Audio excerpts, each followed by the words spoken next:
Hello উদ্যোক্তা ভাই ও বোনেরা, আসসালামু আলাইকুম। আশা করি আপনারা সবাই ভালো আছেন, সুস্থ আছেন। আমি আল্লাহর রহমতে ভালো আছি, সুস্থ আছি। দেশি মুরগির খামারে আরেকটি গুরুত্বপূর্ণ রোগ নিয়ে আলোচনা করতেছি।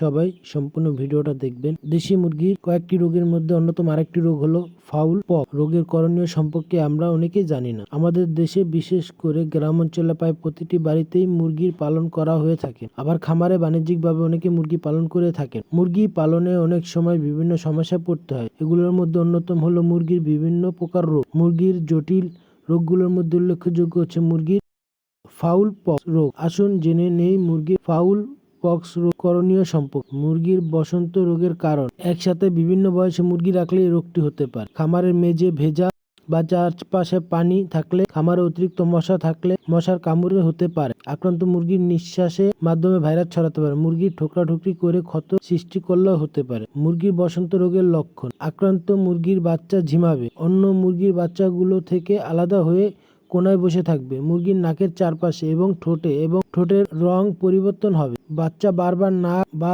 চোখের কাছে পা দিয়ে চুলকাবে। মুরগির শরীরে জ্বর থাকবে, যার ফলে বাচ্চা ঠিক মতন খাবে না। মুরগি ধীরে ধীরে দুর্বল হয়ে একসময় মারা যাবে। দেশি মুরগি ফাউল পক্সের রোগের করণীয়। মুরগির এই রোগের গ্রীষ্ম বা শীতে বেশি হয়ে থাকে। এই গরমে পর্যাপ্ত পরিমাণ আলো বাতাস ব্যবস্থা করতে হবে এবং শীতে তাপের ব্যবস্থা করতে হবে। বসন্তে ফাউল পক্সের টিকা সময় 35 দিন বয়সের মতো দিতে হবে। স্প্রে ব্যবহার করতে হবে। আক্রান্ত বাচ্চাটিকে আলাদা করতে হবে। দেশি মুরগির ফাউল পক্সের চিকিৎসা।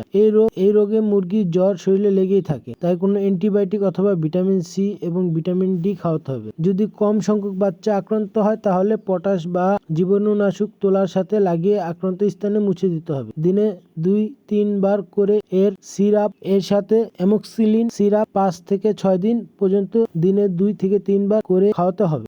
আশা করি ইনশাল্লাহ এই পরামর্শগুলো যদি আপনারা দেশি মুরগির খামারে ব্যবহার করতে পারেন, ইনশাল্লাহ আপনার মুরগির খামারে ফাউল পক্স হবে না। এর পাশাপাশি আপনারা মশারি ব্যবহার করতে পারেন। এতে মুরগির বিভিন্ন ধরনের রোগ জীবাণু থেকে মুরগি হেফাজত থাকবে। যেমন ফাউল পক্সের প্রধান কারণ হলো মশার কামড় থেকে হয়ে থাকে বা অন্যান্য মুরগির ঠোকরাঠুকরি থেকে হয়ে থাকে। আমার ভিডিওটা যদি আপনাদের ভালো লেগে থাকে, আমি অনেক পরামর্শমূলক ভিডিও দিয়ে থাকি আমার এই চ্যানেলে।